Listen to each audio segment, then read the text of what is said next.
Hello everyone, we are in Photoshop. So let's make some designs we are using in it.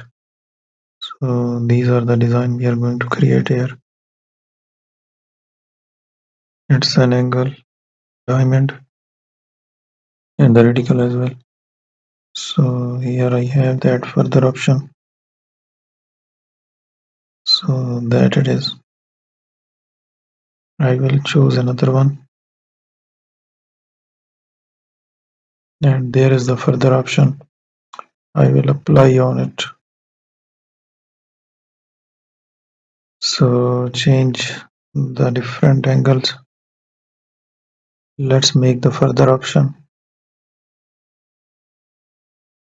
in that custom shapes. I will make a shape on that side and change its shape as well. Then I will create another shape with the similar one. So here it is. Thank you for watching.